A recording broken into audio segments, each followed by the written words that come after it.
राधे राधे। आज हम लोग इस वीडियो में आईटी सेक्टर में बात करेंगे कि किसका सबसे हाई रेट से ग्रो कर रहा है। अगर आप लोग देखोगे तो सारे mostly large cap, mid cap और कुछ कुछ स्मॉल कैप साइड में भी नंबर्स वगैरह आ रखे हैं। तो हम लोग देखेंगे कि कौन सबसे हाई रेट से ग्रो कर रहा है। आप लोग अगर देखोगे ना, मोस्टली जितने भी लार्ज कैप वाले हैं, चाहे आपके विप्रो हुआ, चाहे आपका मान के चलो टीसीएस हुआ, चाहे आपका टाटा एलेक्सी हो गया या फिर टेक महिंद्रा हो गया, उन सब का एक तरीके से या तो सिंगल डिजिट में ग्रोथ है या तो एक तरीके से उनका जो ग्रोथ है वो एक तरीके से माइनस में है। तो फिर हम लोग देखेंगे कि कौन सी कंपनी फिलहाल के लिए सबसे हाई रेट से ग्रो कर रही है इस इन्वायरमेंट में। जो कि आप लोग देखोगे आईटी सेक्टर में फिलहाल के लिए बहुत सारे हेडविंड्स आ रखे हैं। हेडविंड इन द सेंस कि ये है कि कभी एक तरीके से वॉर वगैरह हो रहा है बाहर, या तो मान लो जो यूएस है वे कभी यहाँ टैरिफ लगाता है तो कभी वहाँ टैरिफ लगाता है। तो फिर उसके वजह से बहुत सारी प्रॉब्लम्स है आईटी सेक्टर में।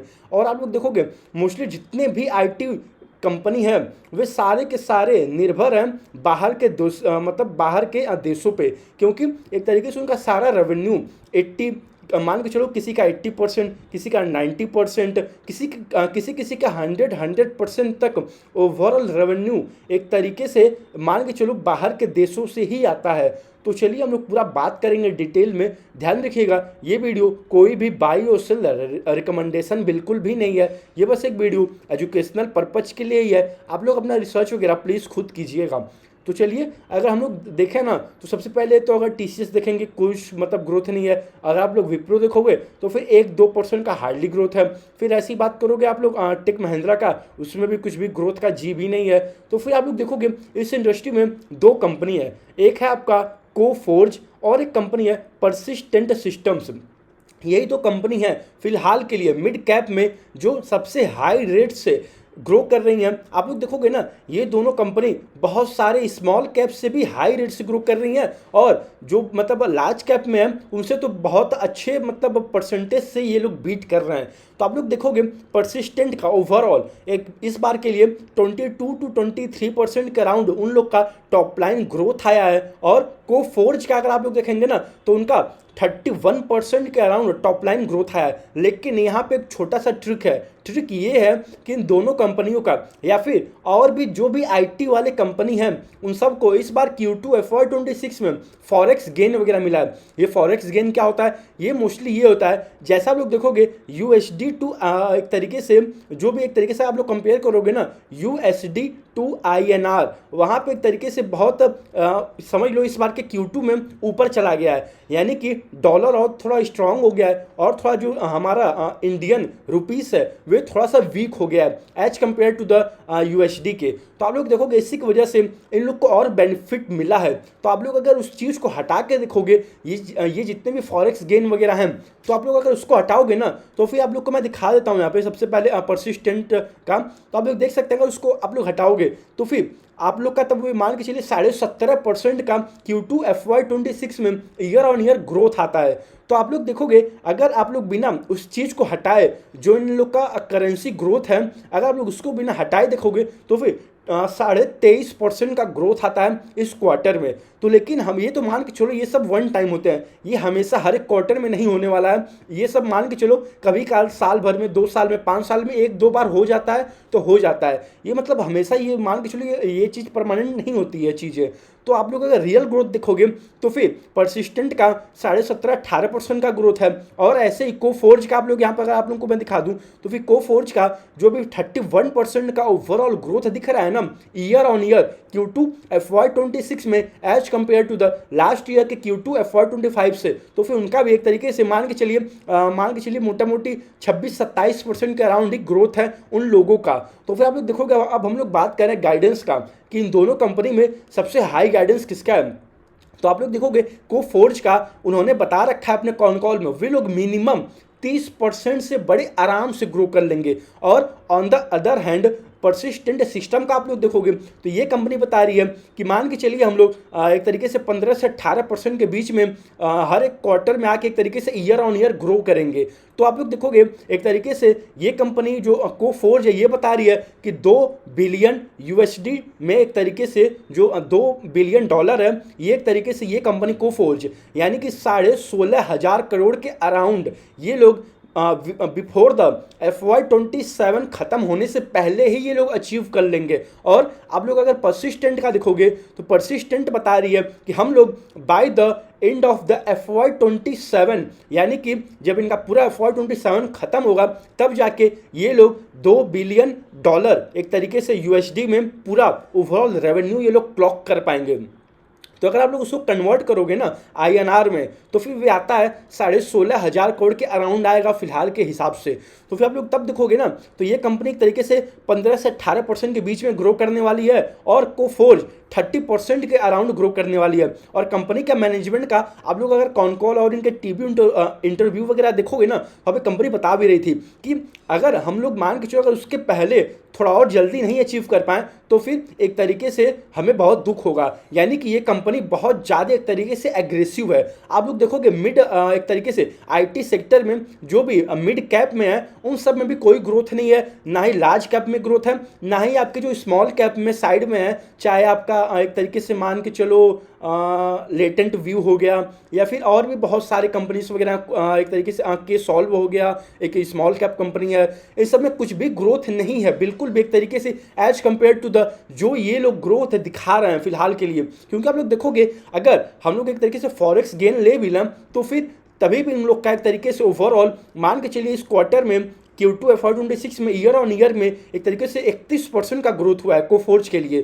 तो फिर आप लोग जाहिर सी बात है और सबसे मेन बात है इन लोग को ऑपरेटिंग लेवरेज क्या मतलब अच्छे तरीके से मिल रहा है दोनों कंपनी को, कोफोर्ज को भी और एक तरीके से परसिस्टेंट सिस्टम्स को भी।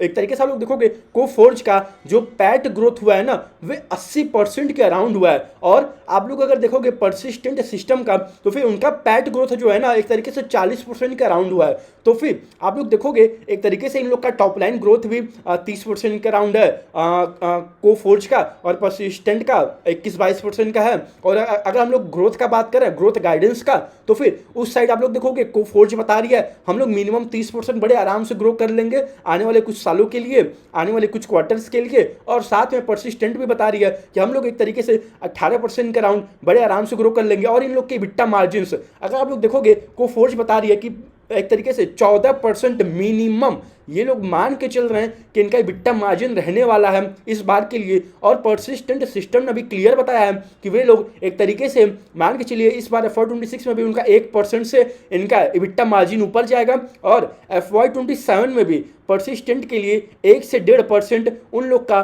बिट्टा मार्जिन ऊपर जाएगा। और ऐसे ही कोफोर्ज का भी है, इन लोग का भी बिट्टा मार्जिन अच्छे तरीके से धीरे धीरे ऊपर जा रहा है। इन दोनों कंपनियों को ऑपरेटिंग लेवरेज मिल रहा है as compare to the large cap IT में, एज कंपेयर टू द जो भी और भी मिड कैप में है और जो भी स्मॉल कैप में है। तो फिर अगर आप लोग देखोगे अगर कोई स्मॉल कंपनी है इससे ठीक है, अगर आप लोग मान के चलो अगर आप लोग मतलब 20%, 25%, 30% से ग्रो करते हो ना तो फिर कोई वैल्यू नहीं क्रिएट होगा। क्यों? क्योंकि आपसे बहुत बड़े कंपनीज हैं जो एक तरीके से कोफोर्ज है। एक तरीके से आप लोग देखोगे इसका market cap I think 50,000 crore के अराउंड ही है, आई थिंक 60,000 करोड़ के अराउंड है कोफोर्ज का, ठीक है। तो फिर एक तरीके से पूरा एक तरीके से बहुत बड़ा कंपनी है। और ऐसे आप लोग देखोगे परसिस्टेंट उसका भी मार्केट कैप आई थिंक 52,000 यानी कि 90,000 करोड़ प्लस ही है। तो फिर अगर मान लो कोई अगर छोटी कंपनी है 5,000 करोड़ की, 10,000 करोड़ की, 20,000 करोड़ की, तो फिर अगर आप अच्छे रेट से अपने पीयर ग्रुप में नहीं ग्रो करोगे तो भाई जाहिर सी बात है आपका कोई उतना एक तरीके से भाव नहीं मिलेगा, यानी कि एक तरीके से आपको कोई इन्वेस्टर उतना ध्यान नहीं देगा। लेकिन आप लोग अगर देखोगे कोफोर्ज का एक तरीके से ये तो बता ही रही है कि हम लोग भाई मिनिमम 30% से ग्रो कर लेंगे और हमारे बिट्टा मार्जिन मिनिमम 14% रहने वाला है। ये मिनिमम की बात हो रही है इनकी, और आने वाले टाइम में ये बिट्टा मार्जिन ऊपर ही जाएगा ना कि नीचे आएगा। और आप लोग देखोगे तो फिर परसिस्टेंट का अगर हम लोग हल्का फुल्का और बात कर लें तो यहाँ पे अगर आप लोग देखोगे तो ये रहा इनके टॉप क्लाइंट से कितना रेवेन्यू आता है। तो आप लोग अगर देखोगे एक तरीके से रेवेन्यू है और ये ग्रोथ है, तो आप लोग देखोगे एक तरीके से ये सारे ग्रोथ वगैरह हैं। आप लोग जाके इनके एक बार कॉन कॉल और इन्वेस्टर प्रेजेंटेशन के बाद जरूर रीड आउट करिएगा ताकि आप लोग को और बेटर अंडरस्टैंडिंग मिल पाए कि इन सारे कंपनियों में क्या हो रहा है। आप लोग खुद ही थोड़ा सा दिमाग लगाओ, अगर कोई कंपनी इतने हेडविंड्स में भी इतने अच्छे रेट से ग्रो कर रही है तो सोचो जब टेलविंड आएगा तब क्या ग्रोथ रेट रहेगा। आप लोग खुद थोड़ा सोचो। और ये दोनों कंपनी एक तरीके से अपना AI वगैरह में बहुत अच्छे तरीके से अपना कदम वगैरह आगे बढ़ा रही हैं। अगर देखोगे कोई भी आईटी कंपनी है या स्मॉल कैप है चाहे मिड कैप है चाहे लार्ज कैप है, वे सारे के सारे कंपनी एक तरीके से अब ट्राई कर रही हैं कि हम लोग एआई में जितना जल्दी हो सके उतना जल्दी आगे बढ़ें। तो आप लोग अगर देखोगे तो फिर इस बार हम लोग बात कर लें थोड़ा सा कोफोर्ज का। तो आप लोग यहाँ पे देखोगे ना, इनके जो क्लाइंट के एक तरीके से जो इनको छोड़ के जाने वाले हैं वे एक तरीके से पूरे इंडस्ट्री में सबसे लोवेस्ट है इनका। आप लोग खुद देख सकते हैं, खुद यहाँ कंपनी बता रही है कि इनका जो अल्ट्रेशन रेट है वे एक तरीके से 11.5% के अराउंड है, उससे नीचे ही है इनका। और बाकी इंडस्ट्री में कई सारे कंपनियों में तो 15% है, 16% है, कई सारी कंपनियों में 20% है, लेकिन कोफोर्ज के लिए 11.5% से नीचे है। तो और आप लोग देखोगे ना, कोफोर्ज का ऑर्डर बुक फिलहाल के लिए सबसे हाईएस्ट है फिलहाल के लिए इस समय। और आप लोग देखोगे जो एक तरीके से ऑर्डर बुक इन लोग का एक तरीके से 26.5% से ईयर ऑन ईयर इंक्रीज भी हुआ है। तो फिर नो डाउट कोफोर्ज अभी फिलहाल के लिए अपने इंडस्ट्री में सबसे हाई रेट से ग्रो कर रहा है। अपना उनका एक तरीके से बेस भी इतना बड़ा है, फिर भी अगर कोई कंपनी अपने एक बड़े बेस पे भी अच्छे रेट से ग्रो कर रही है ना, और गाइडेंस भी देके रखी है कि भाई हम लोग 30% से आराम से ग्रो करेंगे, हमारे बिट्टी मार्जिन भी मेंटेन रहेगा और हमारा नेट प्रॉफिट भी ऊपर ही जाएगा, तो जाहिर सी बात है वहाँ पे एक तरीके से और इन्वेस्टर के लिए वैल्यू क्रिएट होता हुआ दिखेगा। लेकिन वही है, हमें हर एक क्वार्टर ऑन क्वार्टर ट्रैक करना पड़ेगा। बिना ट्रैकिंग के हम लोग नहीं जान पाएंगे कि भाई किस कंपनी का क्या ग्रोथ रेट है, क्या कंपनी आके कहीं अपना कुछ गाइडेंस वगैरह तो नहीं घटा दिया, या फिर कहीं कोई कंपनी आके अपना गाइडेंस को ऊपर नीचे ज़्यादा ना कर दे। तो वही है, हमें हर एक क्वार्टर में आके हमें हर एक क्वार्टर ऑन क्वार्टर हर एक कंपनी को ट्रैक करना पड़ेगा, देखना पड़ेगा कि क्या उनका ग्रोथ है, क्या उनका गाइडेंस है। और कोई ऐसा कंपनी तो नहीं है कि अपने पीयर ग्रुप में और हाई रेट से ग्रो करने लगा। तो फिर जाहिर सी बात है हमें ये सब चीज़ें देखनी पड़ेगी, तभी हम लोग ज़्यादा जान पाएंगे इंडस्ट्री के बारे में भी, और हम लोग तभी बेटर कंपनी के साथ टिक पाएंगे मार्केट में भी। तो फिर आप लोग देखोगे एक तरीके से अगर हम लोग थोड़ा सा फॉरवर्ड पी भी निकालना ना, तो फिर आप लोग कोफोर्ज क्या देखोगे, एक तरीके से 30% टॉप लाइन ग्रोथ है और इनका बॉटम लाइन ग्रोथ 80% के अराउंड हुआ है इस बार Q2 में। तो फिर अगर हम लोग देखें एक तरीके से हम लोग ज़्यादा 80% नहीं लेंगे, ये तो बहुत ज़्यादा हो गया, ये हो भी सकता है नहीं भी हो सकता है। तो हम लोग अभी फिलहाल के लिए एक तरीके से मिनिमम लेके चलते हैं कि हम लोग मान के चलते हैं कि ये लोग बड़े आराम से 50% से अपना नेट प्रॉफिट ग्रोथ दिखा लेंगे। क्यों? क्योंकि इनका 30% से टॉप लाइन ग्रोथ हो रहा है और इनका EBITDA मार्जिन भी इंप्रूव हो रहा है। तो फिर हम लोग मान के चल सकते हैं कि 50% से लास्ट ईयर से ये लोग 50% प्लस ही ग्रोथ दिखाएंगे अपने बॉटम लाइन में। तो फिर आप लोग देखोगे इनका एक तरीके से पैट वगैरह ना, तो फिर आई थिंक 1400 करोड़ के अराउंड ही बन के आएगा। तो फिर अगर आप लोग आज के मार्केट कैप से डिवाइड करोगे 1400 करोड़ को, तो फिर इनका फॉरवर्ड भी एक तरीके से मान के चलिए 40-42 का बन के आता है। और अगर हम लोग बात करें परसिस्टेंट का फॉरवर्ड भी, ठीक है, तो फिर आप लोग उसका देखोगे मार्केट कैप 90,000 करोड़ प्लस है। और हम ये भी मान लेते हैं ये कंपनी भी एक तरीके से बॉटम लाइन 30 से 40% ही अपना ग्रोथ दिखाएगी। क्यों? क्योंकि इसने खुद गाइडेंस दे के रखा है कंपनी ने कि भाई हम लोग आराम से इस बार एक तरीके से इनका EBITDA मार्जिन 1 से 1.5% ऊपर ही रहेगा as compare to the last year से। तो फिर आप लोग देखोगे हम लोग अगर मिनिमम इनका भी मान लें कि ये लोग भी मतलब 35-40% का अपने बॉटम लाइन में, यानी कि इनका नेट प्रॉफिट अगर इंक्रीज होता है तो फिर इनका भी एक तरीके से मान के चलिए नेट प्रॉफिट टोटल FY26 के लिए बन के आता है 1950 करोड़ के अराउंड बन के आएगा। ठीक है, और अगर आप लोग इसको आज के मार्केट कैप से डिवाइड करोगे तो फिर इनका फॉरवर्ड भी बन के आता है 46 का, ठीक है, और कोफोर्ज का बन के आता है 40-42 का। तो फिर अब आप लोग कंपेयर करो परसिस्टेंट का एक तरीके से जो टॉप लाइन ग्रोथ है, ठीक है, उनका 18% का राउंड टॉप लाइन ग्रोथ है, उनका गाइडेंस भी वही है, ठीक है, और कंपनी का पी रेशियो बन के आता है 45-46 का। और कोफोर्ज का आप लोग देखोगे 30% से ग्रो किया है और उनका गाइडेंस भी है कि हम लोग 30% से बड़े आराम से ग्रो कर लेंगे और उनका नेट प्रॉफिट भी अच्छे तरीके से ऊपर जाएगा। और इनका फॉरवर्ड भी बन के आता है 40-42 का।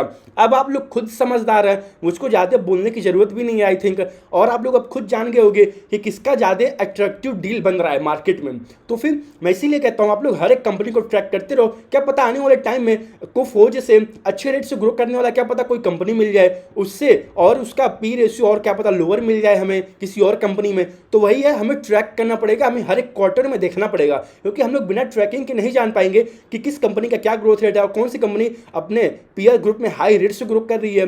तो फिर चलिए इस वीडियो को यहीं तक रखते हैं। ध्यान रखिएगा ये वीडियो कोई भी बाई और सेल रिकमेंडेशन बिल्कुल भी नहीं है, ये बस एक वीडियो एजुकेशनल पर्पज के लिए ही है। प्लीज़ आप लोग अपना रिसर्च वगैरह खुद कीजिएगा। राधे राधे।